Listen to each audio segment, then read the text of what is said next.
You're listening to the Missionary Perspective Podcast with veteran missionaries Eric Johnson and Joshua Mead.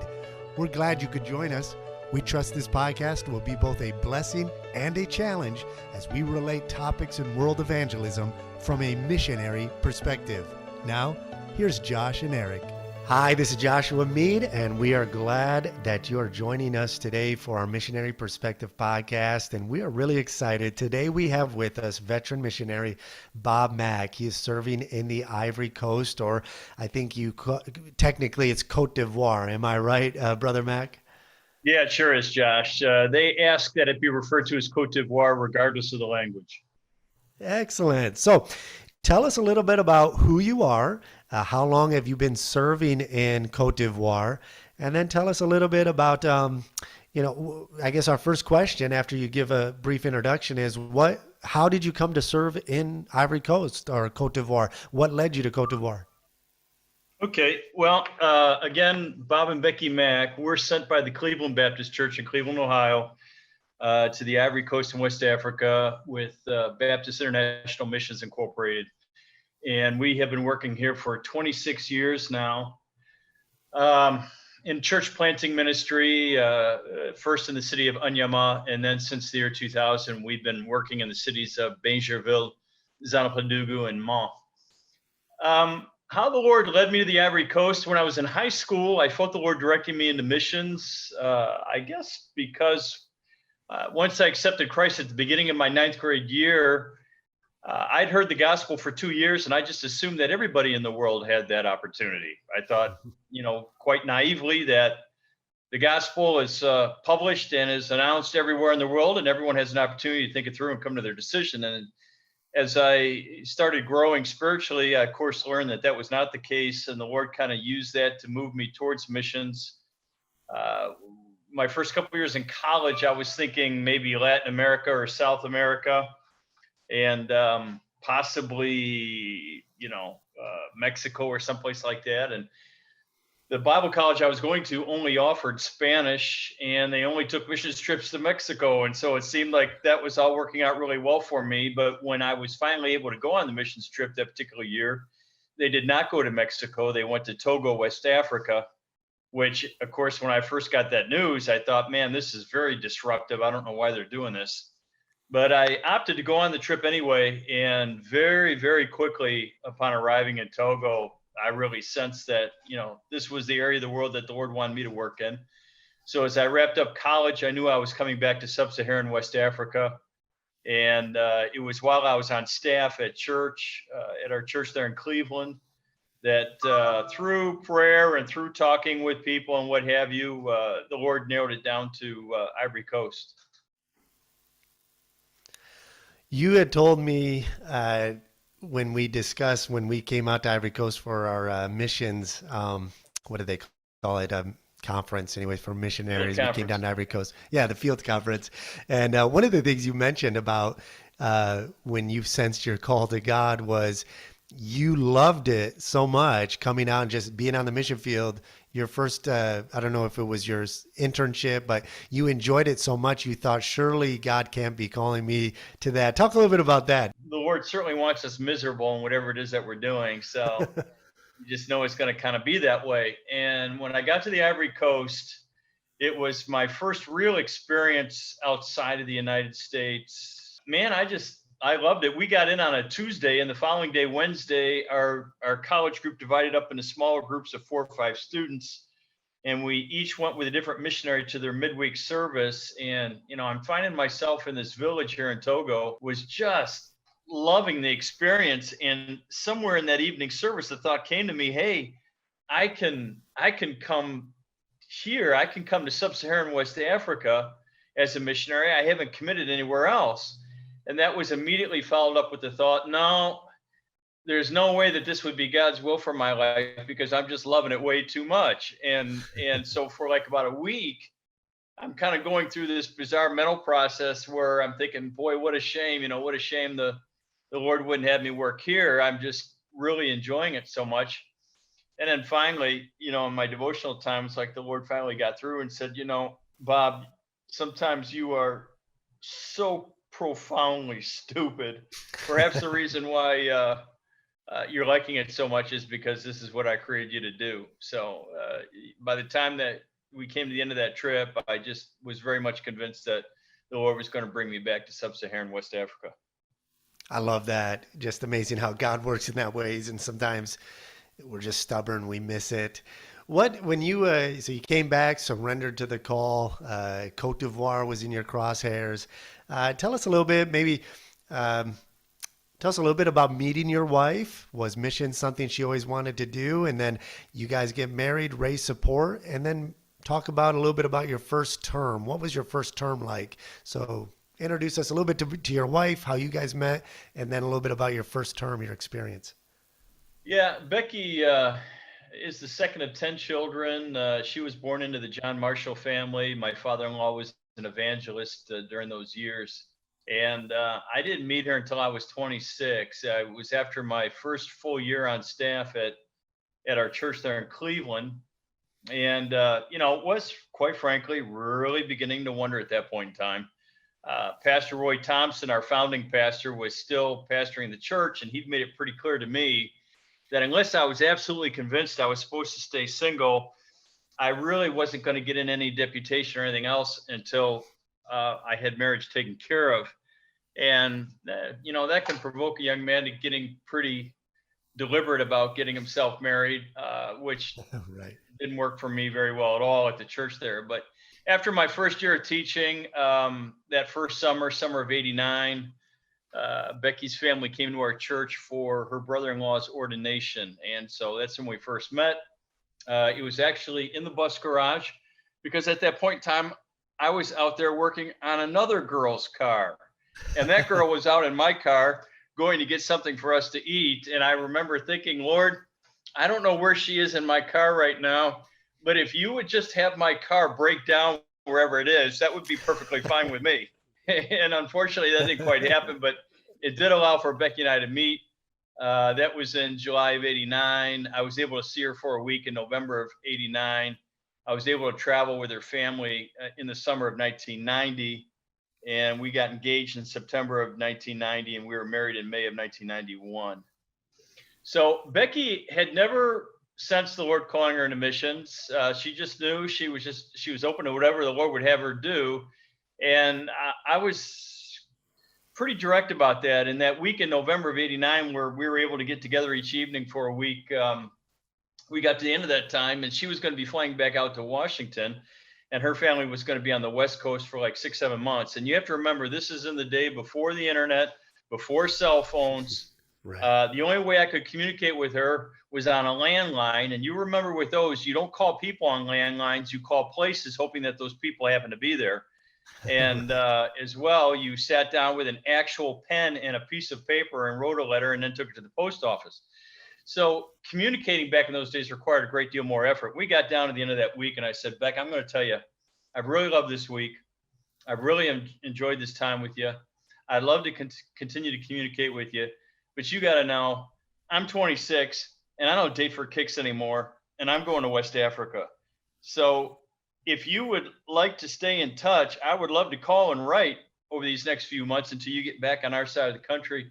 But honestly, if you don't see any potential in this, I think you ought to just let me know right now and we'll be done with it. So she went into full arrest. We had to call an ambulance and bring it. No, not really. But still, Becky was very timid at that point in time, and she sort of had to recover for that. But she was able to let me know. She was able to let me know, yes, she'd be willing to stay in contact. But honestly, the fact that Becky never felt a specific call to missions has not in any way created any difficulty for her. I think my wife is the ultimate African missionary. She has done such a splendid job out here on the Ivory Coast. When we first came, we worked in the city of Anyama with another missionary. I mean, I knew, I'm still hacking away with this French, trying to understand it. I don't begin to understand West African culture. To go somewhere and try and start a church right off the bat seemed rather foolish to me. And so there was another missionary out here, just a little bit younger than I was, who had been here for a year. And I spoke with him, and we just determined we'd work together. And those were very good years. That was from 1995 until January of 2000. And we started an independent Baptist church there in Anyama. Actually, he had before I got there, and then I worked with him. And we had an institute going at that point in time, and the Lord greatly blessed it. That church is still there today.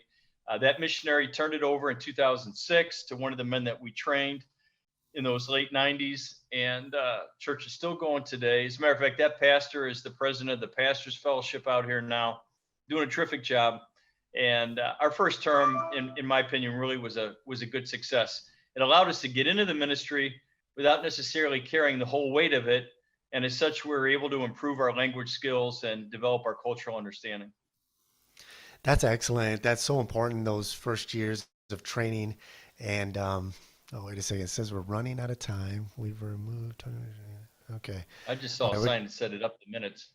Yeah, so it's giving us more minutes. That's weird. I didn't know you do that. All right, I'm going to edit that part out. But anyways, all right, so we'll continue here. So you spent that really kind of a little over a first full term working with another missionary and getting a church started. So you launch out on your own. And was that your next step? Did you launch out on your own? Did you have a team, that you worked with together, or was it just you and your family going to a location and getting a church started? Tell us a little bit about those early days of how you made a decision to start a church where you're currently at now, and then what were some of those early days like in getting the church started? Yeah, after those 4.5 years in Anyama, we had a lot of men that were getting into the institute, and I don't know, it just seemed to me that, if I got up and preached, I was taking an opportunity away from one of our men that was in training. The church was maturing very well. It just seemed as though it really no longer needed two missionaries working there. And again, we had been able to develop in language and in culture. And so we just felt the time had come to move on. And so we did. We went, just our family, to the city of Bangerville. Really, specifically at that point in time, the other families that were out here had already chosen places to go. And so we really weren't able to team up with any other family, as it were. But we came to Bangerville, and we moved into our home in January of 2000. For 6 months, I worked on getting authorization for the church to meet in our home. I put together some of the other things that we were going to need, signs indicating our home and what have you. And then we opened the church in June of 2000, and, just began to let it grow and develop. We were in that house for the first 2 years of the church, and then we were able to get it onto its own land and go from there. But we've had some people that have come and interned with us along the way, because we've been in Bangerville now for 21 years. And so we've been able to help others as they've gotten started in their ministries out here. But I would have thought that we'd turn the Bangerville church over quite a long time ago, but the Lord has made it clear, especially in these latter years, that he really wants to use this church kind of as a model. And as well, the Bible Institute is now based out of this church, and it's helpful that I would have a hand in both while we're integrating those two ministries together. So that's kind of how we got where we are now.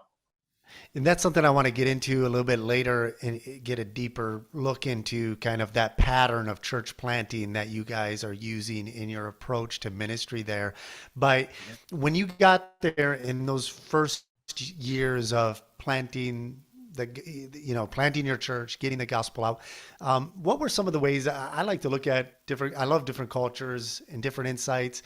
One of the challenges many missionaries face when sharing the gospel is trying to figure out how the people perceive what you're communicating, because your definition can be completely different than what their definition of a word is. So what was some of, in those early days as you're learning the culture, how did Ivorians view church in general when you began planning your church? Is it different region from region, or are there different views with different ethnicities?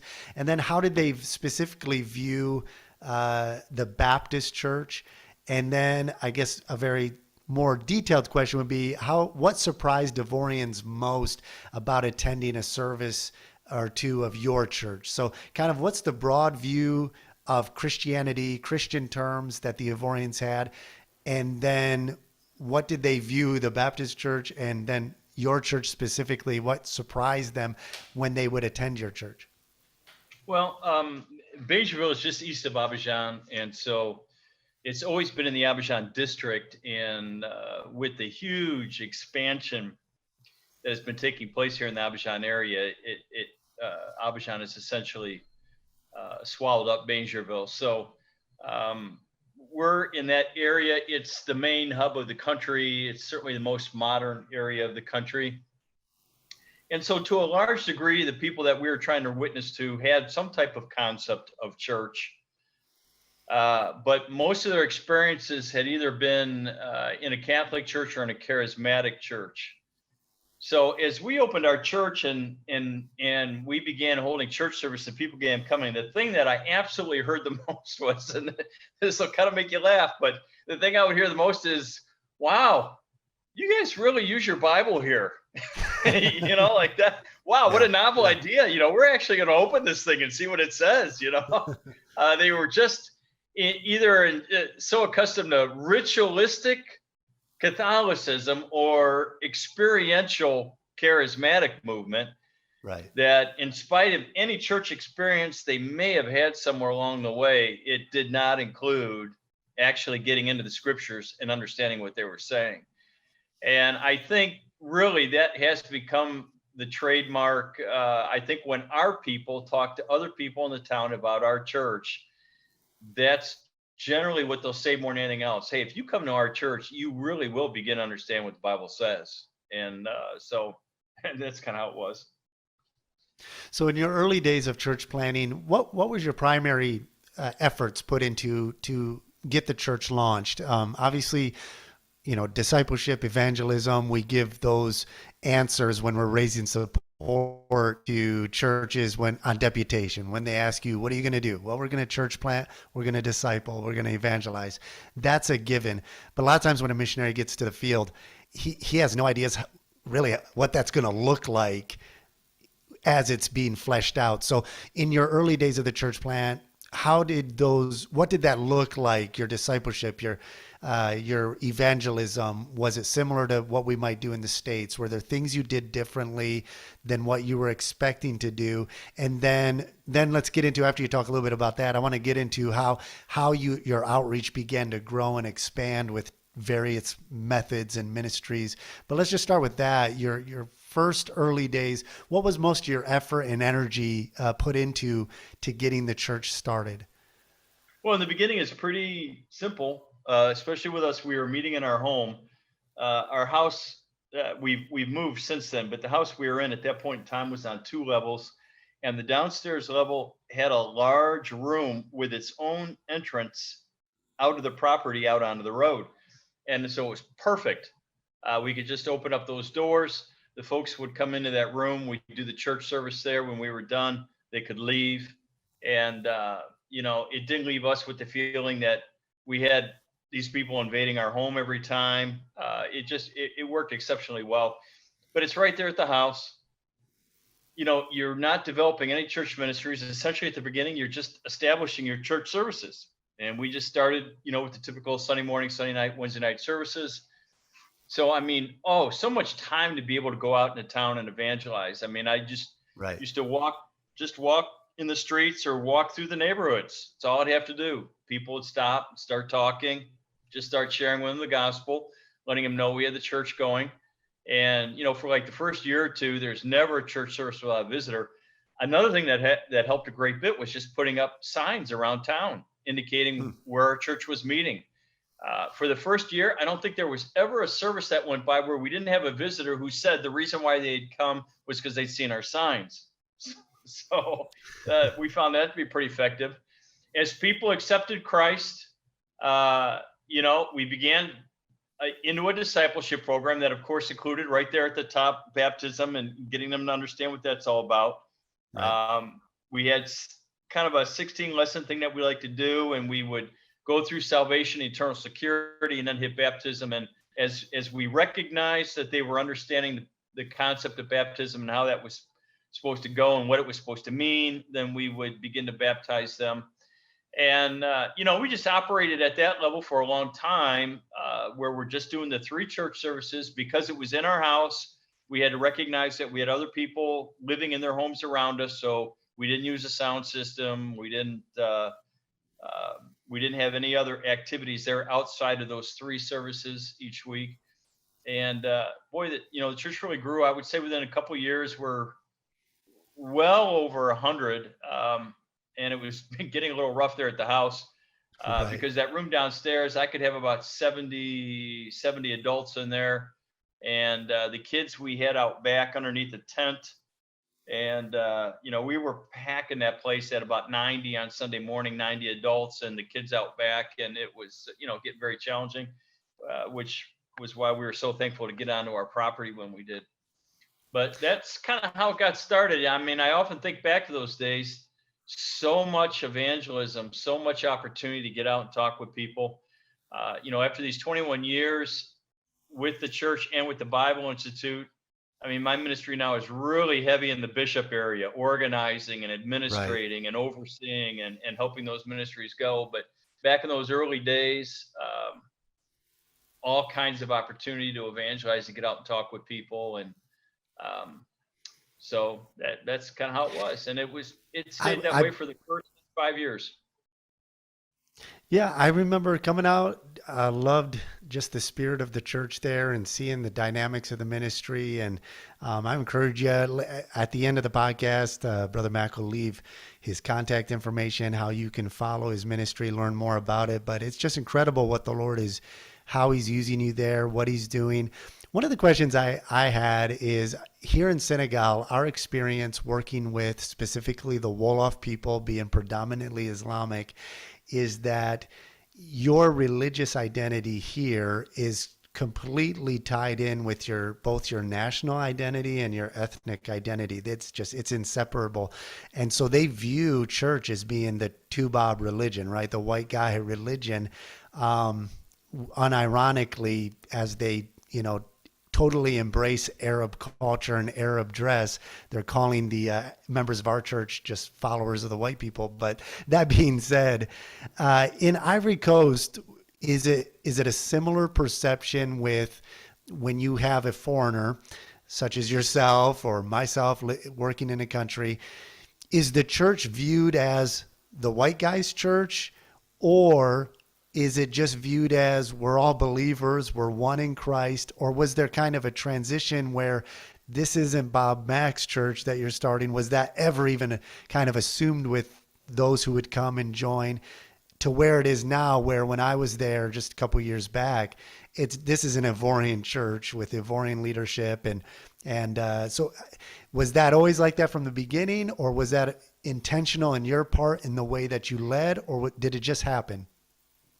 Well, when we started the church, I did not have an Ivorian candidate to become the pastor. So obviously I'm functioning in that capacity. And the fact of the matter is we went for many, many years before the Lord, began to work in that area and demonstrate to us who that candidate would be. But I think the best answer to your question is to say that it really varies depending upon who's doing the talking. I think that most of the people in Bangerville that are aware of our church who have never visited our church may be inclined to refer to it as the American church. And that would not necessarily be with any derision as much as just distinction. Sure. There's a Korean Presbyterian church that's in our town. And so, the folks who refer to that, well, that's at that Korean church over there. Because I've started the church and I'm known in the town, they'll say, well, they may say, well, that's the American church. But honestly, as best as I'm able to tell, there really isn't anything negative about that. It's just a means that they've adopted for distinguishing our church from any other one. Right. And that was really, the crux of the question, because here, obviously we went for many years with just, our leadership, with no prospect at all of a national leader, until the Lord led a young man who's now the lead pastor of the church here.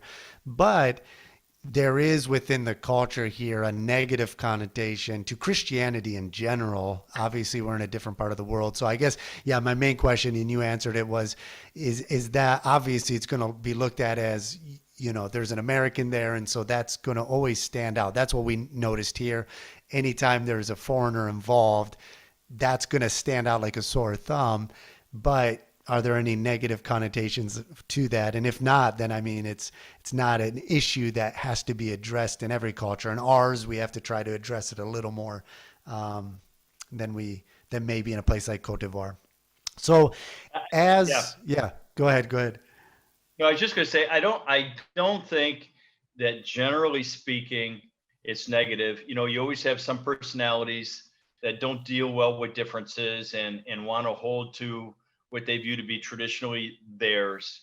But generally speaking, here in the Abidjan area of Ivory Coast, I honestly don't believe that my nationality and the fact that I've come here as a foreigner and started this work, I don't think that is generally viewed negatively. Right. Yeah. So as your church is expanding, it's growing. Obviously, you outgrew your downstairs at your house. So you branch out, purchase property. You have a nice a building where your institute is held, the church meets, and that's in development. So as your ministry grew, what are some other tools and resources that you began to implement to outreach a little bit further and expand the reach of your church? I know you just finished a medical mission. Tell us a little bit about some of those. You told us about when we were there a couple years back, a sports clinic you did, things like that. Tell us a little bit more about how you were able to multiply and expand the outreach of the church through other outreaches. Well, after about a year, I'm looking at the people that are coming, and it's apparent to me that at that point in time, we're only successfully reaching a certain segment of society. Everyone that's coming to my church, they're Ivorian. They have some type of, let's just say in a very general sense, some type of very general Christian background or something like that, or maybe not. But they're not particularly steeped in animism. I mean, the animist effects, as you know, Josh, in Africa are invaded at varying levels in different people's lives. It's always there in some form or another. But the people we were reaching were not really steeped in that. They were not actively practicing that. So, and I held a meeting with the men one day. I said, we just need to figure out what we're going to do because we're not successfully reaching many different segments of our population here in Bangerville. So let's think about the Muslims. How are we going to reach the Muslims in our town? Let's think about the fact that Bangerville is a big school town, and we have 6,000, 7,000, 8,000 junior high and high school students that come from the interior of the country every year and who stay in dorms in order to go to schools in this town. Let's think about the fact that we have 12 villages around Bangerville that are very animist and very closed to coming, because I'd gone to those villages and asked the chief if I could preach there, if I could show films, if I could evangelize, and every one of them had categorically refused. So, what can we do? And I just threw this out to the men in our church. I said, we need to find ways to do this. And to keep the story short, one guy comes back to me talking about opening a literacy center because illiteracy in the Ivory Coast is found principally in the immigrant Muslim population. 25% of the population here is immigrant from the countries of Togo, Benin, Niger, Burkina Faso, Mali, even Senegal. And so most of these immigrants, 25% of the population here are Muslim, and that's where you find illiteracy. So if you open a literacy center, the demographics themselves indicate most of your students are going to be Muslim. And that is the case. We have 300 students in that center now, and we're able to get them, in addition to teaching them to read and write, we're able to get them through a 10th grade level of education so that they can get what's referred to as the BPC, which is very advantageous. And these are Muslims that are now hearing the gospel week after week, month after month, year after year in our center. And many of them are coming to a saving knowledge of Christ. With the youth, we realize that staying in the dorms, most of the dorms that were available for those students are dorms that are either usually associated with the Roman Catholic Church, which means they're going to have to go to Mass on Sunday. They can't come to our church. So we opened a basketball center and then later affiliated with a soccer center so that we could have those kids come to our centers and get involved in sports, because there are no sports programs in the schools here. So this is a very rare opportunity for them to get involved in organized sports. And if they're in our center, then they're working their way through the Source of Light Bible study materials, where they're getting the gospel, they're getting, they're learning about Christ, they're learning about the Bible. And so many of them are able to come to Christ. As far as those villages are concerned, really the best way to break in to that scenario is with medicine. And we opened a medical ministry. We had a clinic for 6 years. And as well, we have Christine McLaughlin with us, nurse practitioner.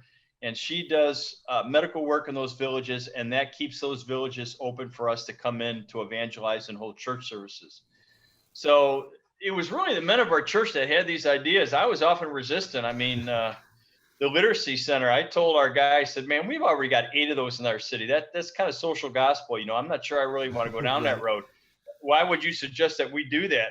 Well, he just starts naming off all the ways that we're going to evangelize Muslims by opening that center. And I had to roll up the white flag in a hurry. Okay. You've made your case. And so, but it's stuff that, our men were behind. They suggested, and we've been able to move forward with that and develop those ministries in our local church context. As your ministry is growing, and of course these outreaches are beginning, I like what you said. So you mentioned it already. I wanted to get a little deeper into that. Implementing the national leadership, not just your leadership team, getting members involved. How do you build that sense of ownership for the members, that they're not just attending your church, but that you're implicating members? How did you come to forming, leadership teams? And then when launching out ministries, what does that process look like for you as the missionary? You mentioned a little bit about, you posing them questions, they're bringing the ideas, but maybe get a little deeper into that process for you as the missionary. How do you balance being the overseer of these ministries, but knowing that you have to have the national leadership taking ownership of these ministries? Kind of what's the thought process for you as a missionary when you want to get an outreach going? You just, like I said, you already mentioned a little bit, but maybe get a little deeper into that for a young guy who's wants to get his national workers that's working with them, pastors and others involved. What's that process look like? Well, it's in some ways it's the most challenging point. How can I know when a national is ready to assume a specific responsibility within the church? Honestly, of probably all the people in the church, I would be the least capable of discerning that, because I'm not Ivorian. I didn't grow up here. And right. So it's going to be extremely difficult for me to figure that out in a lot of different senses. But I think to get to the answer to your question, number one, I've made it clear, yes, I've been here 21 years, but you talk to any one of our church members, they understand precisely what autonomy is. If you ask them today, is their church autonomous? They'll absolutely tell you, no, we are not yet autonomous. If you ask them what has to happen before you can be, they'll tell you, as far as our ministries and our finances are concerned, we are autonomous, but we are still waiting until we have a trained man to assume the pastorship of the church. And as well, the missionary anticipates finishing up some construction before we get to that point. But the day will come where we will be autonomous, and we'll all know it at that point in time. So I have never allowed the church to look into the future feeling that I'm always going to be there. And when we started these extension ministries, like the Literacy Center, like the Sports Center, even the medical work, I never held a position in any of those things, refused to do so. We moved our people into those positions of leadership. And so to get to what I think you're looking for here, Josh, if I'm pastoring in the States, as an American pastoring in the States, I'm going to be a lot more direct in my approach, because I'm going to view myself as the pastor and I am leading this work. And so I will be inclined to say, folks, this is the need. This is what I think we can do to meet that need. Let's get together and let's go out and do this. And I'm going to view myself kind of in the forefront there, leading the charge, as it were. And I think that's normal. And I think to a large degree, that's how many of our independent Baptist churches work. But I began to realize fairly early on here, in the culture, in the mentality, there's so many respect issues. And let's take the Literacy Center, for example. If we open up that Literacy Center and I appoint myself as the director, and I'm going to be the director of that center. And so, yes, we have other teachers and we have other people that are working in that center, but I'm the one directing it. In the minds of our Ivorian people, it is exceedingly difficult for any of them to ever take my place as the director. Right. That's just, it's going to be tough. And if I'm not there as the director, say I'm home on furlough, then the thing is just really not going to work well at all. Right. So when we opened that Literacy Center, they wanted me to be the director. I told them I will not be the director. I will not hold any position in this Literacy Center. And we filled out the teachers and we determined who the director and the assistant director were. And we set all that up and we launched it. Now, the fact of the matter is I can walk into that Literacy Center at any time. And if I see a problem or I see something that I think needs to be changed, I can talk to our director and it will get changed. But the reality is that Literacy Center runs itself. And even when I'm here in the country, it's pretty rare that I'm actually up there at the Literacy Center, unless I've been invited to come and take my turn in the preaching circuit. So that ministry runs itself. The basketball center runs itself. I do not have a title. I don't hold any specific position in that. The only position, the only title, and I modify this as I speak to the people, but the only thing that you can really say that I am is at this point in time, I am functioning as the pastor of the church. I don't hold any other title. I don't perform any other responsibility on any official level. All that is for the people to do, for the church to do. And in that way, nobody is ever taking my place, because the Ivorians have held those positions from the beginning. Right. And the real key was just knowing when somebody was ready to do that. And yes, there were times I asked people to do things. And yes, I realized I should not have done that. But I mean, that's just part of the process. And we moved things around as we needed to do that. But I can go home on furlough and everything continues here perfectly well. It's just that I'm obviously not preaching, so our men take their turn in the preaching, and our men take their turn in leading the church services. But I have viewed my role as a missionary not as being out front directing, but as being a catalyst. What can I do and say to provoke the people to what has to be done, so that from the very beginning they're the ones that are doing it?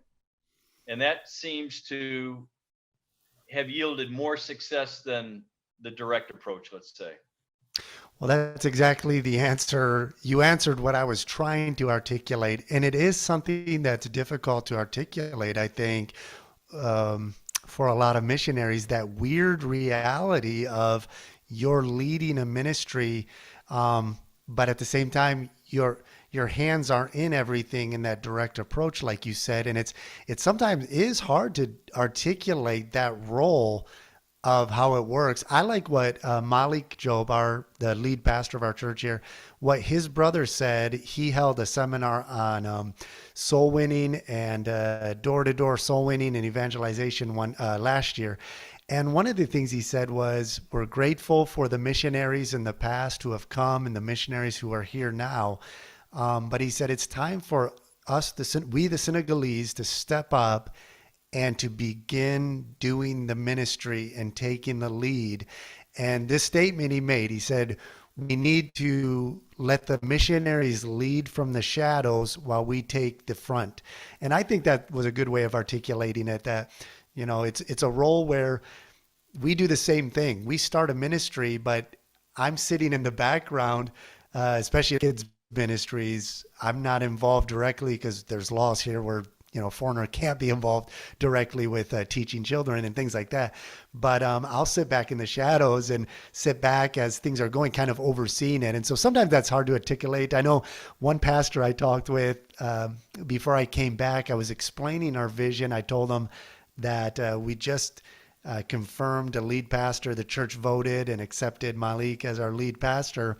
And he said, well, what does that make you, like the assistant pastor? Is it going to kind of be easier now for you? And I just kind of laughed because I thought, actually, I'm going to have probably double the work now because of where what we're looking at doing with expanding, which leads me into this kind of closing up here, which is as your ministry grew and you began to bring in more leadership and the church got more involved and you're overseeing these different outreaches, you decided, when did you kind of decide you would take the approach of making your church kind of a central hub of bringing guys in, training them, and then sending them out? When did that become a decision that you would follow that pattern? And then kind of maybe start us from, have you started churches out of your church? And what's the process look like from vision to training a guy and then the process of actually getting that started? What's that look like? The area of pastoral training, I think, has been one of our biggest challenges out here in Ivory Coast. Very early on in the life of BIMI missionaries here, we had a Bible Institute. And unfortunately, there was a specific dilemma that developed, and that institute was not able to continue beyond the early 90s. And after that point, throughout the 90s and the beginning of the 2000s, there was kind of a decentralized approach to pastoral training where each missionary is just kind of training his own guys, which, certainly is an option, but it began to become apparent to me. I mean, here you got one missionary that's beating himself up to teach 4 classes to his pastoral candidates. And there's another missionary over here beating himself up to teach 4 classes to his pastoral candidates. Why don't they just put them all together and they each teach 2? I mean, Right. And a multiplicity of professors is a good thing anyway, at least in my opinion it is. So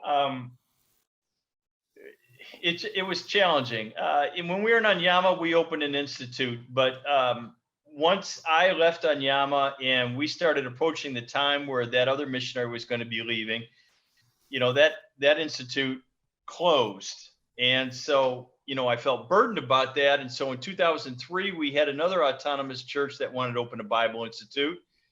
And I agreed to work with them for 5 years to do that, but there were challenges in that. And after that 5 years, we were no longer doing that. And the effects of this were becoming apparent within the country because we just simply were not getting men trained the way that we needed to. And I began to evaluate this like around 2006, 2007, and felt very convicted about it, very burdened about it.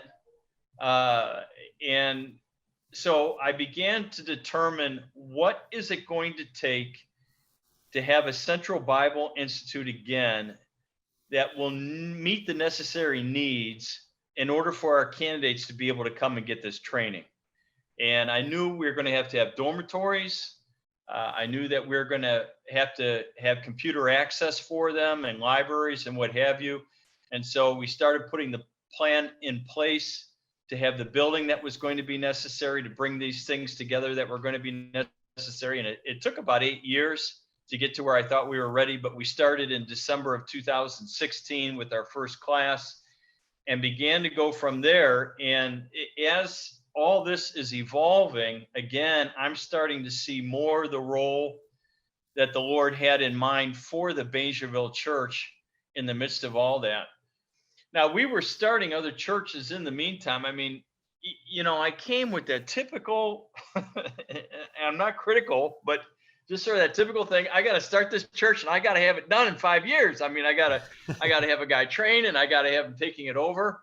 And, you can push that all you want to, but if the Lord hadn't given you the elements yet, it's not going to happen. And if you make it happen, then it's going to be a disaster. So you have to go with what the Lord's given you. And, I can just remember thinking, man, I'm really failing here. For one reason or another, I can't get this Bangerville church where it needs to be. And then in 2008, when the Bangerville church was 8 years old, we just went to preach a funeral up north in a village where the father of one of our Bangerville church members had passed away. And before that was over, we have 60 converts. The chief has given us a piece of land and is begging us to open a church there. And the man whose father passed away, that member of our church, had already had 3 years of Bible Institute. He was 10 years older than I was, a mature guy, ready to go. He stepped right into that, and boom, there's a church. It's like the Lord said, Bob, it's not up to you. It's up to me. If I want to open a church, I'll open one. And you'll be nothing more than a spectator to that. And the Lord did it again in 2015. The Bangerville church was able to open up a second church after the Zonaploy church out in the city of Mach. And that as well is doing very well. And so the Bangerville church itself has started 2 new churches. They have an active missions program. They're supporting 8 different missionaries on a monthly basis. They're also involved in a program to get monies together for specific missionary projects like buying church property or building church buildings. And so we've been able to incorporate all that into the life of the church. We've been able to start 2 new churches specifically through our church. But all of that has come together to put the Bangerville church in a very good position to be a model now for those men that we're training in the Institute. Very good. Well, that's exciting to see how that's developing. And kind of coming toward the end of the interview here, I want people to be able to connect with your ministry who don't know about your ministry yet. So as we come to the end, I'll have you leave some of that information. But I just want to close with probably just 2 things I wanted to finish up with. The first is, especially for missionaries coming to Africa, one of the things that has had a great negative impact on the advance of the gospel is the Charismatic Movement. I saw that visibly when I was in that short visit I made to Ivory, Cote d'Ivoire, just seeing even some of the churches and their impact. It's beginning to make inroads here in Senegal little by little. Usually from what I've observed is that the Charismatic Movement waits until the Baptists go to the hard place and get a good, gets a work started. Then they come in and follow up and bring all their nonsense in. And so can you talk a little bit about some of what you've observed of the negative impact of the Charismatic Movement in Africa in general, Cote d'Ivoire maybe specifically? And then the reason I'm bringing it up is, what can a missionary do and even the national pastor do to try to combat that negative influence within his community and in his own church? We deal with it even in our church with people being influenced by guys online and different things like that. Well, it's a great question. When I was starting the church in Bangerville, as I mentioned, we started it in our home. The city hall asked me to go around all my neighbors and make sure that this would not create a problem for them. And I understood that because you have so many Pentecostal and charismatic churches in this country, and pardon the expression, they just absolutely go hog wild. They'll hook up these huge sound systems. They'll go all night long, literally all night long to 6 o'clock in the morning. They'll absolutely drive people crazy. And so when you start saying, I want to start a church in the house, you can recognize that might get you a whole lot of opposition very, very quickly. And so I went around all my neighbors to explain that I wanted to open this church, but our church will have no sound system. There's just not going to be anything about it that's going to be a problem for you. And we're certainly not going to do any all-night services. But as I was talking to one of my neighbors, I explained that to him. Now, this is a very well-educated man. He has a PhD in education from the University of Laval in Quebec. He's worked for the Ministry of Education for a number of years. He was about 50 years old at this point in time, still in his career. And I talked to him, told him what we wanted to do. And he said, well, it sounds, if your church is the way that you're describing it, I don't think I'll have any problem with it. I said, okay, that's great. And I went from there to ask him about his religious background. He said he'd been Catholic. His family was Catholic when he was first born, but that he hadn't been in the Catholic Church since the day he got married. He felt like Catholic Church was empty, nothing to it.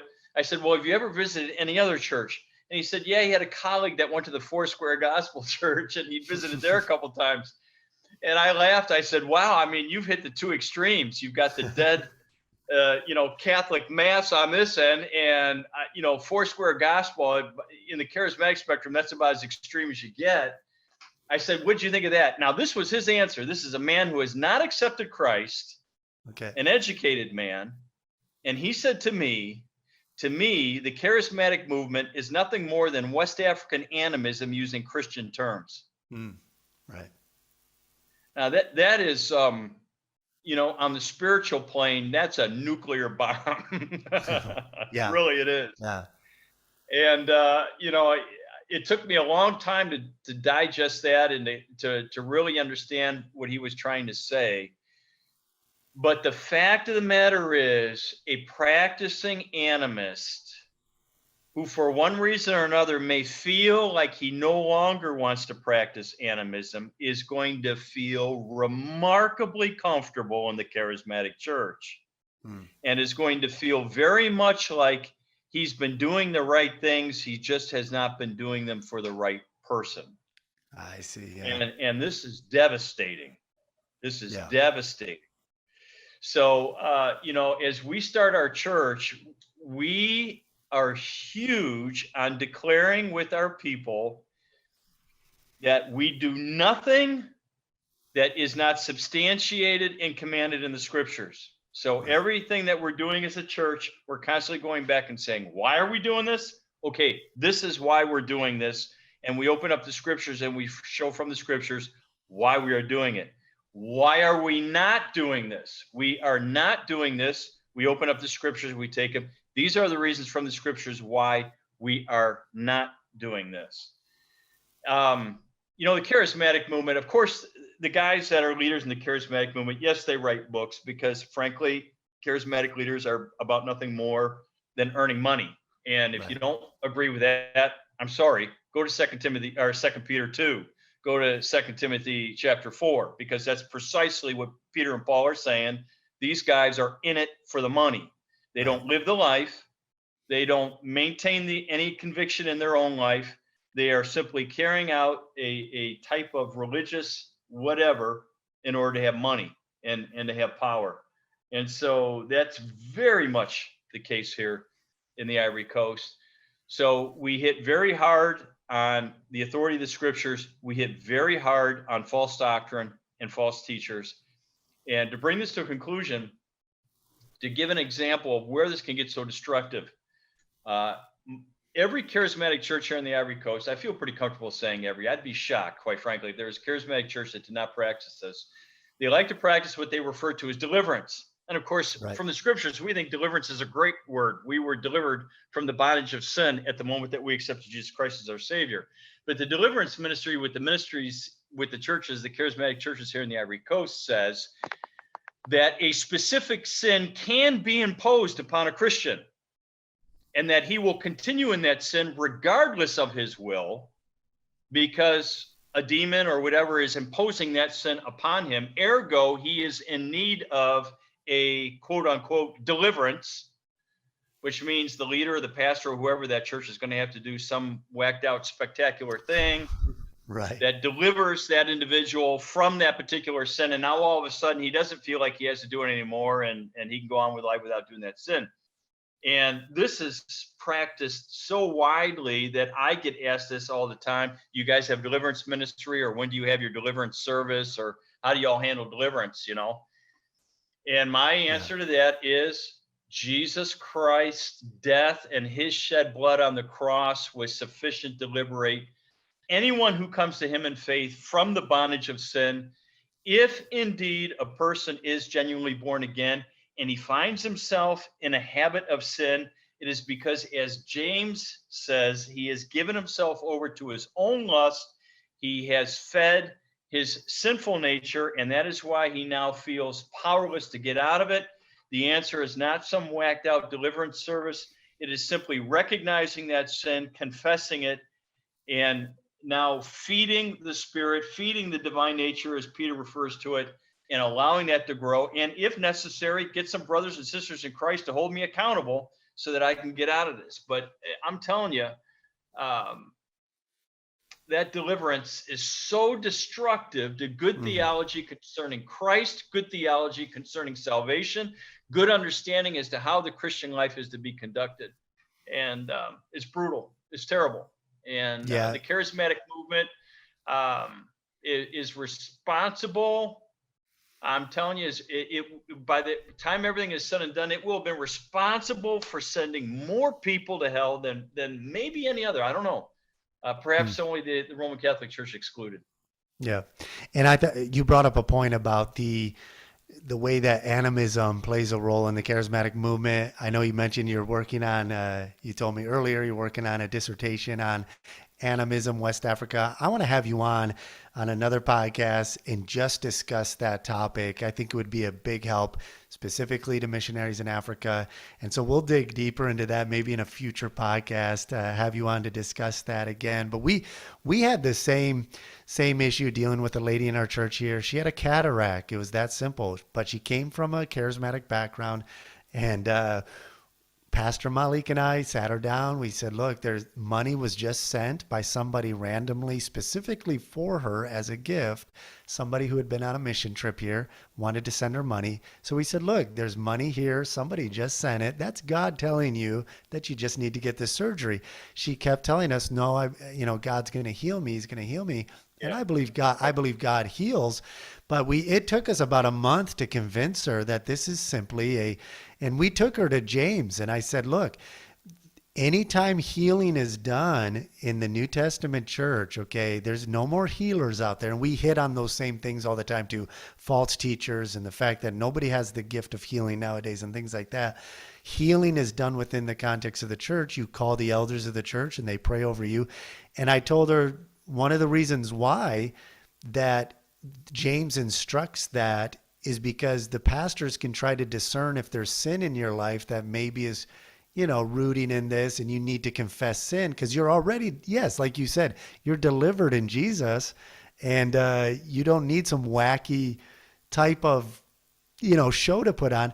She finally was convinced that, yes, this is simply a minor surgery. She was going to get it. But then she called her former pastor in the Capitol, who's charismatic.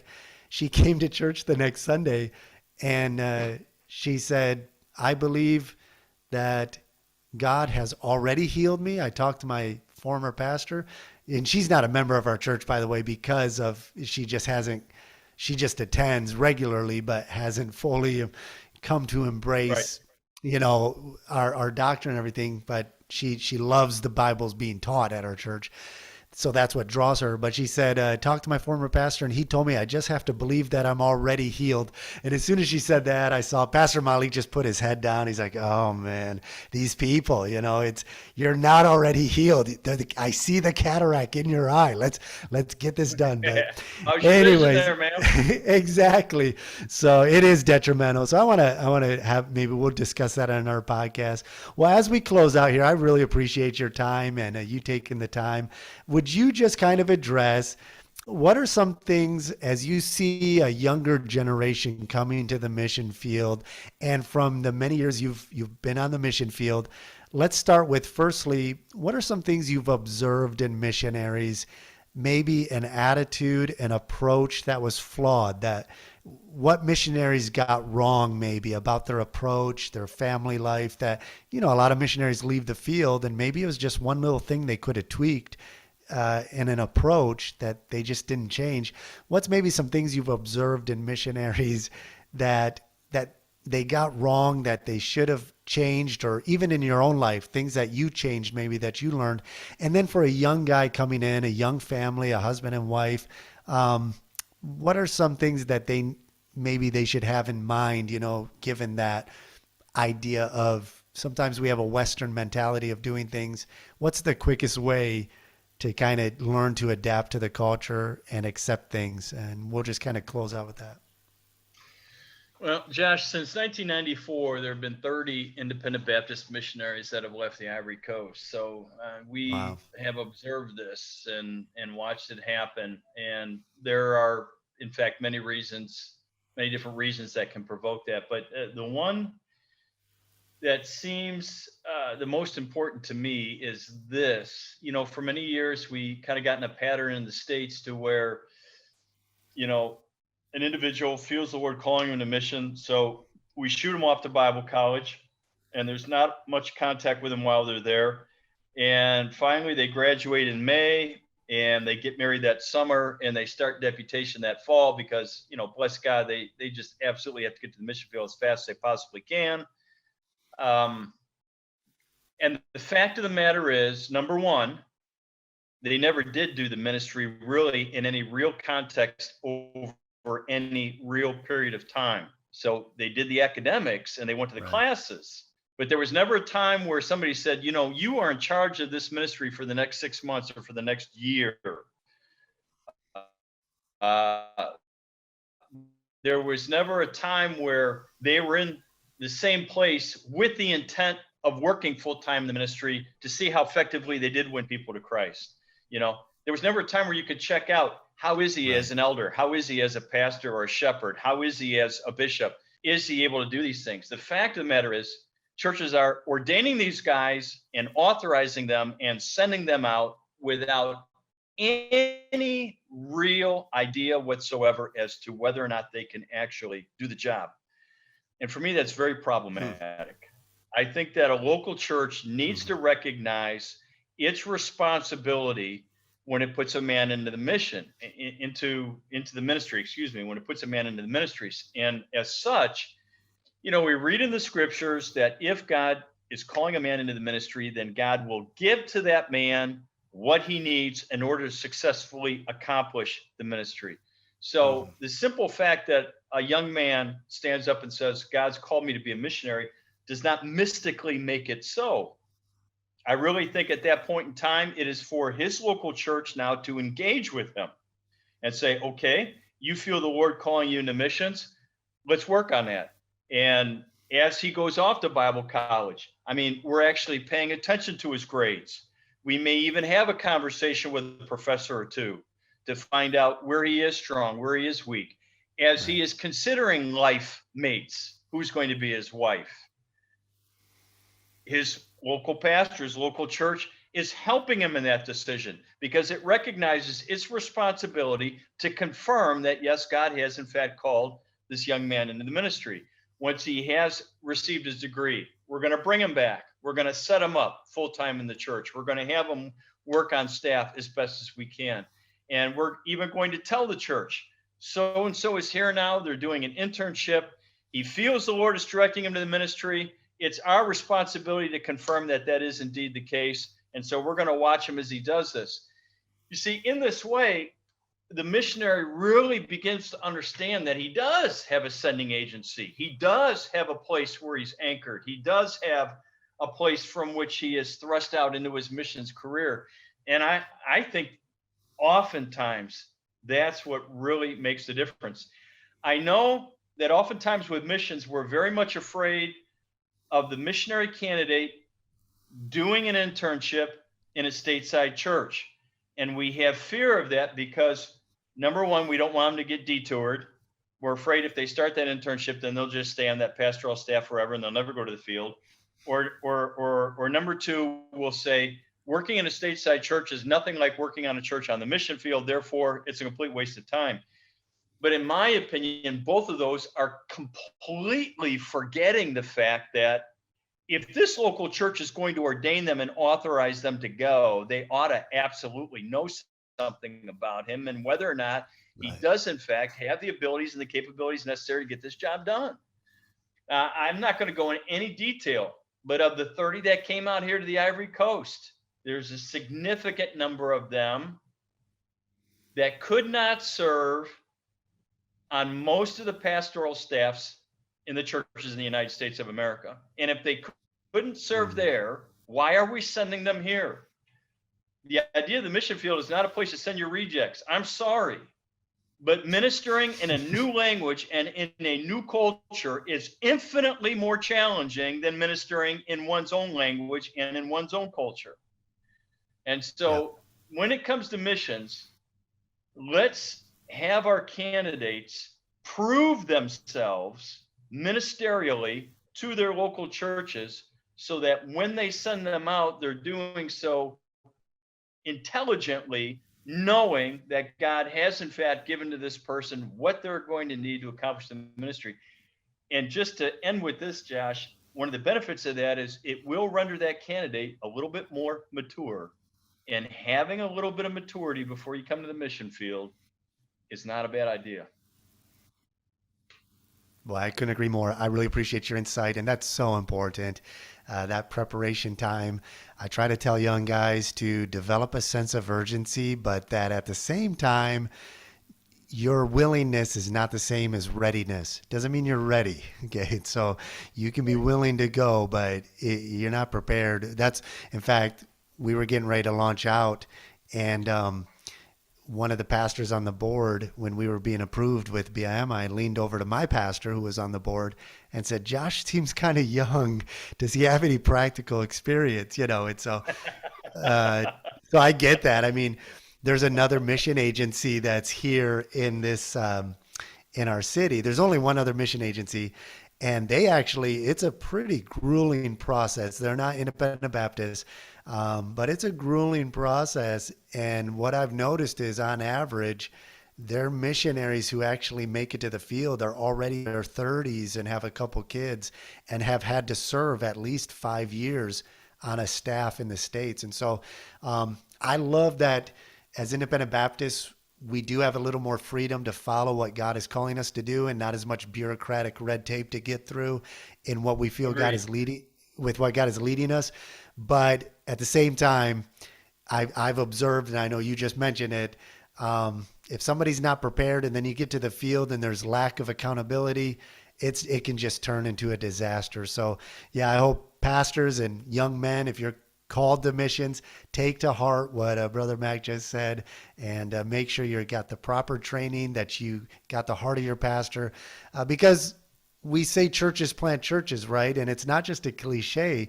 You're sending a young man, a young family to start a church. The missionary is not the church planter. The church is cultivating this family to go and reproduce what you are. So you're, as a church, this family starting a church abroad, they're representative of you. And I think the sending agency gives just as much accountability possibly as the missionary in his work, as much as though, as the Apostle Paul said, it's fruit to your account at the same time for the blessings. Definitely, yeah, lots of preparation. So I appreciate your insight. I appreciate you taking the time. I want to schedule another one in the future. There's so much more we could talk about. We didn't even get to the coup that you guys went through, and how does a missionary stay on the field after suffering, tragedy and difficulty and things like that. So there's a lot we could get to. So let's plan another time. But why don't you go ahead and just let us know, how can somebody who doesn't know about your ministry, how can they get in touch with you? I'm on my church website, clevelandbaptist.org, and obviously my mission board's website, bimi.org. And as well, we're developing a website right now, ivorycoastministries.com. So somebody could go to any of those websites and get all the information that they would need on our families. My email is rcmach, M-A-C-H, RCI at gmail.com. Again, that's rcmach, RCI at gmail. They can reach me that way. Stateside, we have a Vonage number 216-544-0290, and we pick up out here in the Ivory Coast. It goes through the internet. So those are ways that people can contact us, or they can check out what's happening ministerially with us. Excellent. Well, listener, I hope you'll get in touch, pray for the Mach's ministry, and look them up, get in contact with them, let them know how his interview today has been an encouragement to you. And we appreciate, Brother Mach, so much your time. And say hi to your family for us, and we'll continue praying as God continues to expand the great work that you guys are doing there in the Ivory Coast. Thank you so much. All right. Thank you.